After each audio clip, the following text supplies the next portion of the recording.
Hi everyone and welcome to captain. So यार बहुत important video होने वाली है। पैरेलल बेस्ड क्वेश्चन, जो पैरेलल थीम हमारे क्वेश्चंस होते हैं, इनको कैसे सॉल्व करना है।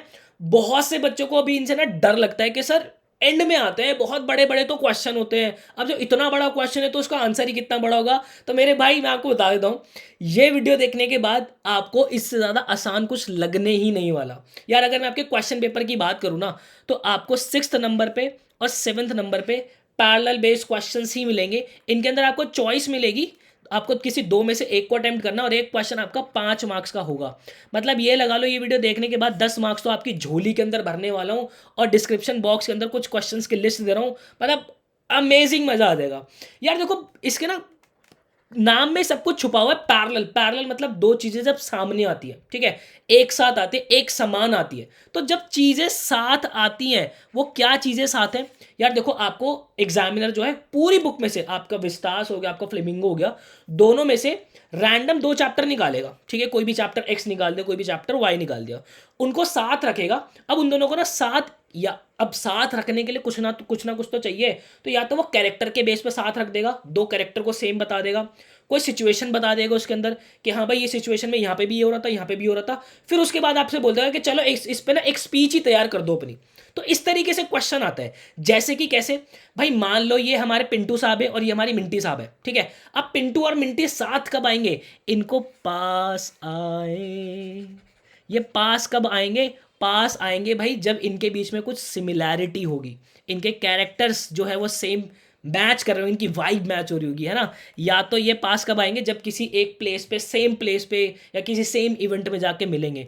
तो ये जो पिंटी और चिंटी का कहानी है ना, यही सारी बात है। यहाँ पे हमें सिमिलैरिटी ढूंढनी है, सेम कैरेक्टरिस्टिक्स ढूंढनी है, और हमें या तो किसी इवेंट पे या किसी किसी प्लेस पे उस चीज़ों को सिमिलर करना है। बिल्कुल क्लैरिटी लूंगा, समझते हैं। अब जरा आगे बढ़ते हैं। यार देखो, एक क्वेश्चन लिया मैंने, ये आपका सैम्पल पेपर जो कि सीबीएसई ने दिया है, वहीं से मैंने क्वेश्चन उसका क्या लिखना है वो सारी चीज़ें वहीं से निकाली। देखो, इन्होंने क्या किया, प्रो सेक्शन दे दिया हमें कौन कौन से, डीप वाटर और इंडिगो का। ठीक है जी, बहुत ही बढ़िया, अच्छी बात है।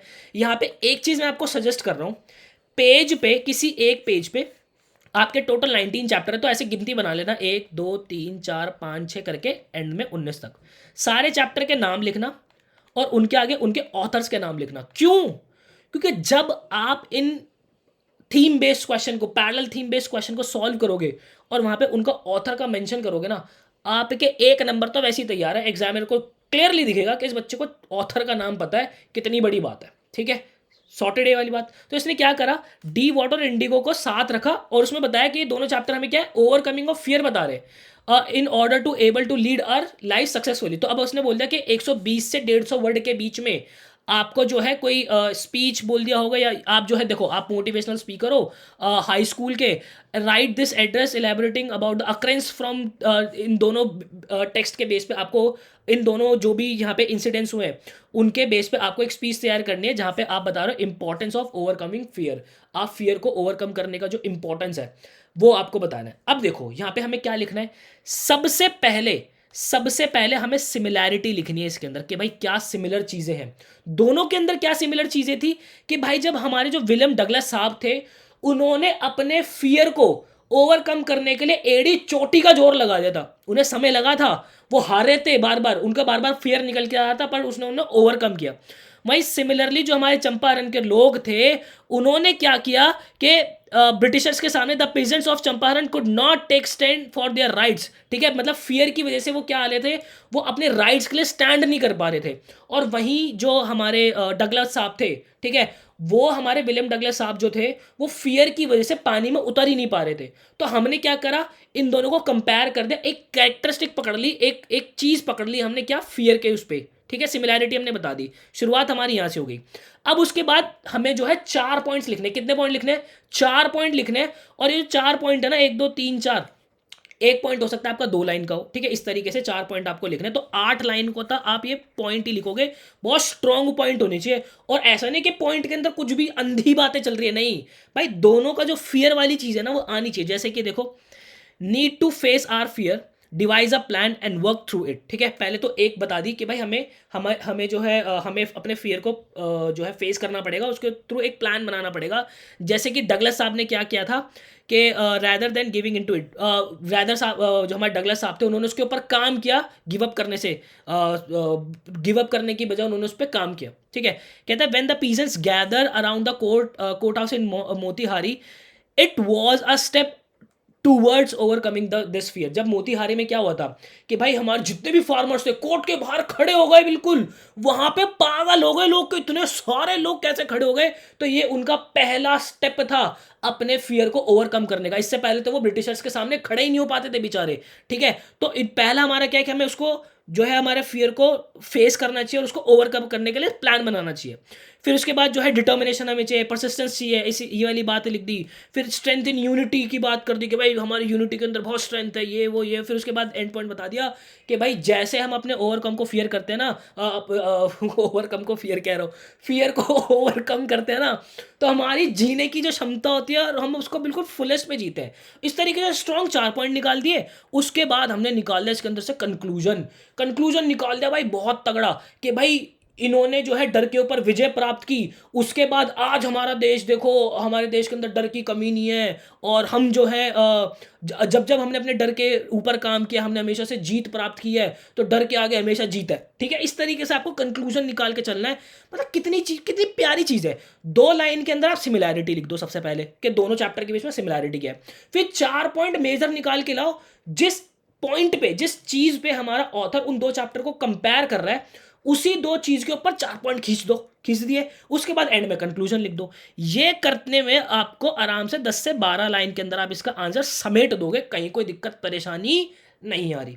आगे बात समझ में। अब ये कहानी यहीं पे खत्म नहीं होती है। इसके बाद मैंने ना आपको 8 क्वेश्चन दिए प्रैक्टिस के लिए। ये देख रहे हो, आपको पीडीएफ मिल जाएगी, इसी को मतलब मैं पीडीएफ को डिस्क्रिप्शन बॉक्स के अंदर डलवा रहा हूँ, वहां से डाउनलोड कर लेना। अब करना क्या है, इसके आंसर कैसे करने हैं। इसके आंसर जनाब आपको करने हैं कमेंट बॉक्स के अंदर। कैसे करने हैं देखो, सबके लिए ओपन रहेंगे वो आंसर्स। और कैसे रहेंगे, आपको सबसे पहले मान लो आप यहाँ पे पहला वाला क्वेश्चन कर रहे हो, ठीक है, तो आप यहाँ पे चैप्टर का नाम लिखोगे और उनके ऑथर का नाम लिखोगे। इससे होगा क्या, आपके दिमाग में स्ट्राइक हो जाएगी सारी चीज़ें। देखो यार, ये जो मैंने 8 क्वेश्चन दिए ना, इससे पहले मैंने पीडीएफ भी दी थी, वहीं से पीडीएफ में से निकाले थे। और ये पीडीएफ के जो क्वेश्चन है ना, ये एक्चुअल में जहां से आपकी फ्रेमिंग हो सकती है, जिस हद तक फ्रेमिंग हो सकती है ना, वो इन 8 क्वेश्चन के अंदर समाई हुई है। आपके मोटे चैप्टर जहां से आपके पैरेलल थीम बेस्ड क्वेश्चन तैयार हो सकते हैं, वो सारी चीजें मैंने इसके अंदर कवर अप की हुई है इन 8 क्वेश्चन के अंदर। तो इन आपको क्या करना है, पहले आपने आंसर 1 लिखा, ठीक है, कमेंट के अंदर चैप्टर का नाम लिखना इंडिगो, उसके आगे उनका ऑथर का नाम, डीप वाटर, फिर उसके आगे उनके ऑथर का नाम लिख दिया। इससे आपको याद हो जाएगा। उसके बाद 4 वैल्यू पॉइंट्स लिख देना ऐसे 1 2 3 4 करके, और एंड में अपना कंक्लूजन इस तरीके से आप कमेंट बॉक्स के अंदर बता देना। जो मुझे आंसर उस क्वेश्चन का सबसे बेस्ट लगेगा उसको मैं कर दूंगा लाइक, और आपको पता चल जाएगा कि हाँ हमें क्या क्या लिखना है। इससे होगा क्या यार, देखो आप अपने आंसर तो फ्रेम कर ही रहे हो, प्लस यहाँ पे जितना बच्चा है ना इस चैनल पे आएगा उन सबकी हेल्प होगी। यार देखो, मैं कहने को आपको ये भी कह सकता था कि ये लो पीडीएफ और अपने आप सॉल्व कर लेना, बट जब इस कमेंट सेक्शन में आप इसको सॉल्व करोगे ना, आपकी खुद की हेल्प तो होगी और बाकी सबकी हेल्प होगी। और जब आप निस्वार्थ आके काम करते हो ना, तो आपके आसपास इतनी पॉजिटिव एनर्जी आके गैदर होती है, और वो पॉजिटिव एनर्जी ना आपसे बहुत अच्छे काम कराती है। तो ये आपको करना है अभी कमेंट बॉक्स के अंदर, इन 8 क्वेश्चन के आंसर आपको करने हैं, ठीक है। अब चलते हैं आगे। अब उसके बाद बात आती है जो हमारे 2 मार्क के क्वेश्चन है, उसके अंदर हमें कितना लिखना है। तो यार देखो, आपको ना 4 से 5 लाइन के अंदर उसका आंसर 2 मार्क के अंदर वाली जो हमारे क्वेश्चन को समेट देना है। यहाँ पे मैंने प्रॉपर चीज़ें जो है बता रखी है। मान लो कि यहाँ पे जो है you realize the true value of a thing on only on losing it, उसके ऊपर जो है हमें 2 पॉइंट बताने हैं। तो हमने जो है statement in the story the last lesson के पॉइंट से हमें जो है इसके अंदर आंसर लिखना है। तो इसके अंदर आप क्या बता सकते हो, लास्ट लेसन में हुआ क्या था कि भाई जो हमारे जो मिस्टर हैमल थे, वो इतना एफर्ट मारते थे लोगों को जो है फ्रेंच सिखाने में, बट लोग सीखते नहीं थे। बट एक दिन जब फ्रेंच बैन हुई तो लोगों को वहाँ पे रियलाइज़ हुआ कि हमें हमारी मातृभाषा ही नहीं आती, तो हम एक्चुअल में फ्रेंच कहलाने लायक भी नहीं अभी। तो ये इंसिडेंसेस आपको लिखने हैं, आपको कोई 2 स्ट्रॉन्ग पॉइंट्स इसके अंदर बताना और आपका बेड़ा पार आराम से हो जाना है, ठीक है। तो यार देखो, 5 नंबर का क्वेश्चन है, 10 से 12 लाइन के अंदर फ्रेम कर देंगे उसको, ठीक है। ठीक है, स्टेप्स स्टेप्स के अंदर फ्रेम करेंगे। और अगर हमारा 2 नंबर का क्वेश्चन है, 4 से 5 लाइन के अंदर उसको हम फ्रेम कर देंगे कायदे से। आई होप आपको क्लैरिटी मिली होगी, और इनके आंसर्स कमेंट सेक्शन के अंदर आपको ज़रूर बताना है, किसके जो आपके long answer parallel theme based question है उनके आंसर्स।